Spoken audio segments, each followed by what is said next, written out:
T20 world cup 2026 आता अशा वळणावर आला आहे जिथे प्रत्येक चेंडू, प्रत्येक धाव आणि प्रत्येक विकेट भारताचं भवितव्य ठरवणार. साखळी फेरीत सलग 4 सामने जिंकून वाजत गाजत सुपर 8 मध्ये प्रवेश करणाऱ्या टीम इंडियाला पहिल्याच वळणावर दक्षिण आफ्रिकेने 76 धावांच्या मोठ्या फरकाने रोखलं. या पराभवाची जखम एवढी खोल आहे की भारताचा नेट रन रेट थेट 3.800 वर गेला. दुसरीकडे वेस्ट इंडिजने झिम्बाब्वेला 107 धावांनी चिरडून आपला रन रेट आकाशाला भिडवलाय. तर प्रश्न उरतो तो म्हणजे काय भारत अजूनही सेमी फायनल गाठू शकतो? उद्या झिम्बाब्वे विरुद्धच्या सामन्यात भारताला नेमकं काय करावं लागेल? आजच्या या सविस्तर व्हिडिओमध्ये आपण पाहणार आहोत सुपर 8 चं संपूर्ण गणित आणि भारतासाठीचे विजयाचे समीकरण. नमस्कार, मी मयुरी आणि आपण पाहतात मुंबई.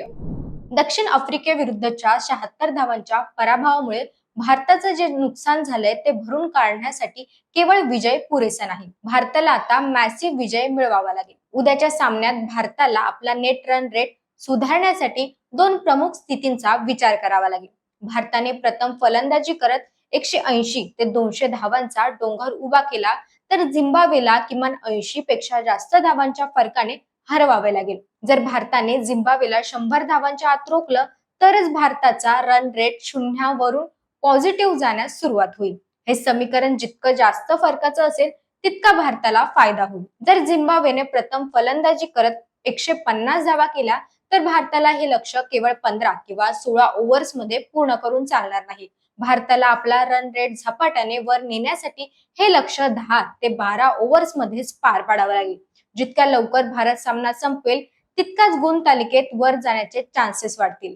केवळ झिम्बाब्वेला हरवून चालणार नाही तर पुढे काय होईल यावरही लक्ष द्यावे लागेल. भारताने झिम्बाब्वेला मोठ्या फरकाने हरवावे आणि त्यानंतर वेस्ट इंडिजलाही पराभूत करावे. जर दक्षिण आफ्रिका त्यांचे उर्वरित सामने जिंकली तर भारत आणि दक्षिण आफ्रिका प्रत्येकी 4-4 गुणांसह थेट सेमीफायनल मध्ये जातील. भारताने वेस्ट इंडिजला हरवलं आणि वेस्ट इंडिजने दक्षिण आफ्रिकेला हरवलं तर भारत, वेस्ट इंडिज आणि आफ्रिका या तिघांचेही प्रत्येकी 4-4 गुण होतील. अशा वेळी ज्यांचा नेट रन रेट सर्वाधिक असेल ते 2 संघ सेमीफायनल गाठतील. म्हणूनच उद्याचा झिम्बाब्वे विरुद्धचा सामना हा रन रेट वाढवण्याची सर्वात मोठी संधी असेल. T20 फॉर्मॅट मध्ये काहीही होऊ शकतं. दक्षिण आफ्रिकेविरुद्ध झालेली चूक सुधारण्यासाठी भारताकडे उद्याची शेवटची मोठी संधी असेल. झिम्बाब्वेला कमी लेखण्याची चूक साखळी फेरीत अनेकांनी केली, पण भारताला आता आपला चॅम्पियन अवतार दाखवावाच लागेल. तुम्हाला काय वाटतं? भारत उद्या झिम्बाब्वेला किती धावांनी हरवेल? सूर्यकुमार यादव पुन्हा एकदा वादळ निर्माण करेल का? हे आम्हाला कमेंट बॉक्स मध्ये नक्की कळवा.